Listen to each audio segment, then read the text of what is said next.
मित्रांनो, सध्या वर्धा यवतमाळ नांदेड रेल्वेच्या प्रोजेक्टमध्ये मी सध्या आपल्या ओव्हरब्रिजवर आहे आणि इथून खालून आमचे मित्र जे आहे शूटिंग घेत आहे.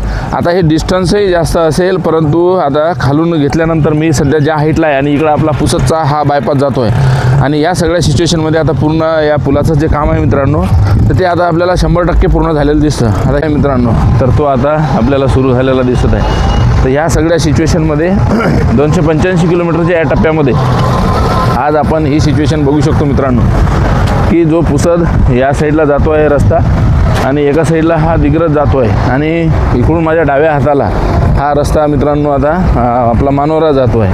म्हणजे ह्या सगळ्या सिच्युएशनमध्ये आता या आपल्या वर्धा रेल्वे यवतमाळ या फेजमध्ये साधारणतः मित्रांनो 5 पुलं इथेच मोठे आहेत. म्हणजे हा इथं एक पुसद बायपासवरील पूल आणि त्यानंतर हा मानोरा इथं आपल्या धावंडा नदीवरील पूल आहे. त्यानंतर एक आपल्या रामनगर तिथला पण पूल आहे. तर ह्या सगळ्या सिच्युएशनमध्ये आता पुलाचं बांधकाम आपल्याला त्या सिच्युएशनमध्ये असलेलं दिसतं. आता मित्रांनो, वर्धा यवतमाळ नांदेड रेल्वेच्या आपण या सेकंड पुलापाशी आलेलो आहे आणि या ठिकाणी आपल्याला मशनरीज वगैरे सगळं काही दिसत आहे आणि या सगळ्या सेंटरिंगसाठी लागणारे जे फर्मे वगैरे आहेत ते सगळं साहित्य आपल्याला या ठिकाणी असलेलं दिसतं. आणि इथे मित्रांनो लाईटची व्यवस्था नसल्यामुळं इंजनच्या सहाय्याने ज्या काही मशनरीज आणि इतर साहित्य लागत असेल तर त्यासाठी असलेलं आपल्याला दिसतं. आणि इकडं जे आहेत तर पुलं आपण बघू शकतो की छोट्या मोठ्या कामासाठी म्हणजे त्या वरचं पाणी साईडला काढण्यासाठी जे पुलावर येणारं पाणी आहे तर ते साईडला ड्रेनेज होण्यासाठी आपल्याला त्या सिमेंटच्या पिलरचा उपयोग त्या ठिकाणी होत असताना दिसतो. तर आता हे सध्याचं नंबर 2चा पूल आपण इथे बघतो आहे. तर आता त्याचं वरून काम मित्रांनो पूर्ण झालेलंच आहे आणि इथल्या या पॅचेसमध्ये मग इथून आपण पाहतो की खालूनच पूर्ण जे दगड काम आहे त्याला एक सपोर्ट देण्यासाठी तर पूर्ण ते पॅचेस भरल्या जातात. हे रिकामी जागी त्या दगडाच्या माध्यमातून ती भरल्या जातात. तर ही सध्याची मित्रांनो ह्या वाशिम जिल्ह्यामध्ये जी ट्रेन आपली आहे तर तिथलं काम आणि त्या सध्याची परिस्थिती आपण इथून अशी बघू शकतो. आता समोरही आपण जाऊन जी शूटिंग आहे ती पण समोर जाऊन आता बघणारच आहोत. बरोबर आहे की नाही? चला मांगीलाल भाऊ. मित्रांनो, ही वर्धा यवतमाळ नांदेड रेल्वेचं आम्ही सध्या शूटिंग या ठिकाणी घ्यायला जातो आहे आणि इकडं माझ्या साईडला ही मशीन आहे. मांगीलाल भाऊ माझ्यासोबत आहे. बरोबर आहे मांगीलाल भाऊ? आणि आपण या म्हणजे गाडीच्या माध्यमातून जातो आहे. आपली ई बाईक आहे, जास्त खर्चही येत नाही आपल्याला. बरोबर आहे? किती वेळ झाला आपण शूटिंग करत आहोत? आपण 1 घंटा झाला सर. 1 घंटा झाला आहे ना. आता ही सध्याची आपण सिच्युएशन बघू शकतो. इथला हा पूल आहे आणि जो म्हणजे खालून अंडरपास जे काही शेतकरी वगैरे इथून जातील तर त्यासाठी मित्रांनो इथे की आता याचं फायनलाइज आता काम होताना दिसत आहे. आणि आता आम्ही इथनंच वरून दुसऱ्या ठिकाणची शूटिंग तुम्हाला दाखवण्यासाठी मित्रांनो समोर जात आहे. तर मित्रांनो, आपण वर्धा यवतमाळ नांदेड रेल्वेच्या या म्हणजे पोहरादेवी आणि हर्सूल या फेजचं काम बघण्यासाठी आलेलं आहे. आणि इथला हा जो पूल आहे या पुलाचं मित्रांनो काम आता आपल्याला झालेलं दिसतं. परंतु आता इथं फायनल जे पॅचेस आहेत तर ते आता भरण्यासाठी इथे जो आहे दगड आणि मुरुम या सगळ्या सहाय्याने गिट्टा तिथं मोठा त्याच्या माध्यमातून तो भरण्यात येणार आहे.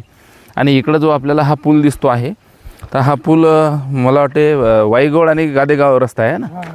तर या वाईगोळ आणि गादेगाव रस्त्यावरती आहे. तिकडं तो छोटा पूल आहे तो नाल्यावरती आपल्याला तोही पहिला पूल असलेला दिसतो.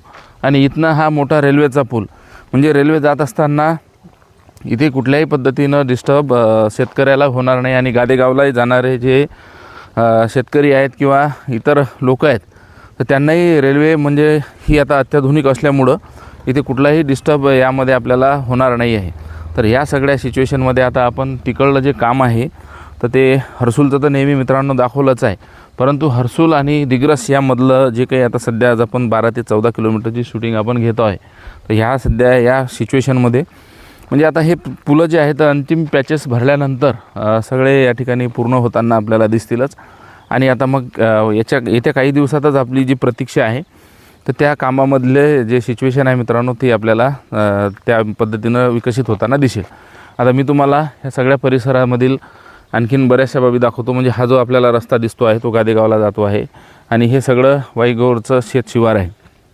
आणि इथली सिच्युएशन मित्रांनो आपल्याला दोन पुलं जे आहेत तर ते एका ठिकाणी असलेले दिसतात. त्या ठिकाणी हा गादेगाव रस्ता जो जातो आहे तर तो पूल आहे आणि इकडून हा रेल्वेचा पूल आहे. तर ह्या सगळ्या सिच्युएशनमध्ये आता हा नाला जो आहे तो बराच मोठा आहे. कारण आता सध्या आपण पाणी पण बघू शकतो की ज्या ठिकाणी ते बॅरिकेटिंग बांधण्यात येत आहे किंवा खालून आणखीन ते पाणी व्यवस्थित त्याचं नियोजन झालं पाहिजे, तर ते काम आपल्याला त्या ठिकाणी चालू असलेलं दिसतं. आणि या खालूनच्या मित्रांनो जी आहे तर ती सिच्युएशन आपण या ठिकाणून बघू शकतो की कसं सध्या काम चालू आहे. आणि या दोन्ही विभागातील आता हसूल आणि त्या सगळ्या सिच्युएशन आपण पाहतो आहे. वर त्या ठिकाणी आता जे पूल बांधणारे लेबर आहे मित्रांनो, तर ते आपल्याला त्या ठिकाणी हजर असलेले दिसतात. तर ही सध्याची सिच्युएशन आहे. तर तिथे पण आपण बघू शकतो की साईडला जे आहे तर या कामासाठी आलेले बंबे आहे मित्रांनो, तर ते पण आता या ठिकाणी यवतमाळ नांदेड रेल्वेच्या आपण आता कामाची सिच्युएशन पाहता आता वाईगोड इथून आलेला आहे. इथे पुलाचं जे आहे तर शेतकऱ्यांसाठी जे आहे नंतर तो पूल हा ओव्हरब्रिज इथे असणार आहे. पूल आहे त्या पुलाचं काम आता फायनलाइज झालेलं आहे. आणि या सगळ्या सिच्युएशनमध्ये मग आता जे फायनल अलाइनमेंटचं काम आहे आपल्याला याही ठिकाणी सुरू असलेलं दिसतं. आणि हा जो स्पॉट आहे मित्रांनो हा आपल्याला वाशिम जिल्ह्यामध्ये असलेला दिसतो. म्हणजे वाशिम जिल्हा आणि इथून जे पहिलं स्टेशन असणार आहे ते साधारणतः म्हणजे दोन्ही याच्या मध्यबिंदूवर सध्या आपण इथे आहे, या स्पॉटवरती आहे. आणि इथनं जे आहे आता तर आपल्याला दिग्रजचं रेल्वे स्टेशन पण तेवढ्याच अंतरावर आहे. आणि हर्सूल गांधीनगरचं जे गांधीनगर या ठिकाणी आहे तर तेही रेल्वे स्टेशन तेवढ्याच अंतरावरती म्हणजे मध्यभागी सध्या आपण आहे. आणि आजच्या या ब्लॉगच्या माध्यमातून आता माझ्यासोबत शेतकरी पण आहेत, टेकाळे भाऊ. तर बोला आपल्याला हां काय नाव आहे? विलास टेकाळे आहेत, युवा शेतकरी आहे, त्यांचं शेत आहे. आपण पाहतो की या इकडं दाखवा मागेल भाऊ. तर या ठिकाणी पाणी देणं सुरू आहे. काय पेरलं विलास भाऊ यावर्षी? आता ज्वारी हां यावर्षी उन्हाळी ज्वारी पेरलेली आहे. तर काय असतं किती बॅगा पडल्या आता या क्षेत्रामध्ये? एक बॅग पडली ना. तर किती येईल उत्पन्न? काय कसं राहते ज्वारीचं ॲव्हरेज कसं राहते? 10 क्विंटल उत्पन्न येईल. एकरी 10 येते नाही का? म्हणजे किती क्षेत्र किती आहे आपलं हे? 1 एकर जवळ. बरं, ह्या ट्रेन जे आहे तर तुमच्या शेतापासूनच जात आहे. तुमचा काही अर्धा भाग तिकडं आहे नाही का? अर्धा भाग इकडे आहे, अर्धा भाग इकडे आहे. बरं काही शेती याचा म्हणजे काही परिणाम होईल का? आपलं ट्रेन चालू झाली तर काय आपल्याला फायदा होईलच ना. फायदा भरपूर फायदा होईल. हां म्हणजे आपल्याला माल जर शेतमाल जर न्यायचा असेल कुठे न्यायचा तर असेल ट्रेनने आपण आता नांदेडसोबत कनेक्ट होणार आहोत. आणि इकडं आपण वर्धा नांदेड म्हणजे नागपूरलाही आपण मित्रांनो कनेक्ट होणार आहोत. आणि ही पहिली ट्रेन आहे. आणि या विभागातील जे आपले शेतकरी आहेत तर आता भविष्यामध्ये एकदा ट्रेन चालू झाल्यानंतर दिग्रस आपलं मोठं क्रॉसिंग रेल्वे स्टेशन असणार आहे. इथनं काही जास्त ते दूर नाही आहे. 9 किलोमीटर अंतरावरती दिग्रजचं स्टेशन आहे मित्रांनो. आणि या ठिकाणी पाहतो की पूल फायनलाइज झाला आणि त्याच्या साईडचं जे आहे पूर्ण ते पॅचेस भरण्यासाठी आता इथे पाहतो आपण की हा जो नाला आहे आणि हा जो सध्या हा सेकंड पूल जो आहे हा गादेगावला मित्रांनो जातो. वाईगोड आणि गादेगाव या 2 ग्रामीण भागांना जोडणारा हा रस्ता आहे. हे दोन्ही गाव जे आहेत ते मानोरा तालुक्यातले आहे. आणि हा आता पूल आपण पाहतो की हा नाला जो आहे तर इथनं याचं फायनलाइज काम आपल्याला आता होताना दिसतं आहे. कारण इथून जे आहे आपल्याला जे साईडची सेंटरिंग दिसते तर तिथून याचं पूर्ण पॅचेस आता इथं माती आणि मोठा गिट्टा भरून त्या ठिकाणी पॅचेस भरल्यानंतर या पुलाचं काम आता आपल्याला फायनलाइज होताना दिसेल. 285 किलोमीटरच्या या टप्प्यामध्ये आपण सध्या वाईगोड या शेतशिवारामध्ये आहे.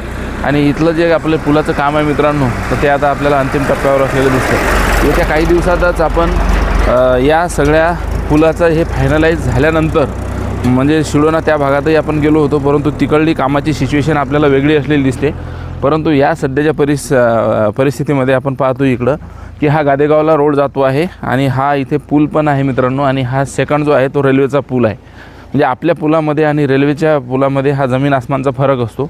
हा पूल त्या पुलाच्या हाईटपेक्षा आपल्याला साधारणतः 12 ते 13 फूट म्हणजे कमी असलेला दिसतो. म्हणून या सगळ्या सिच्युएशनमध्ये थोडा वेळ लागतो आहे. तर ही आहे आजची अपडेट. भेटूया पुढील व्हिडिओमध्ये. तोपर्यंत धन्यवाद.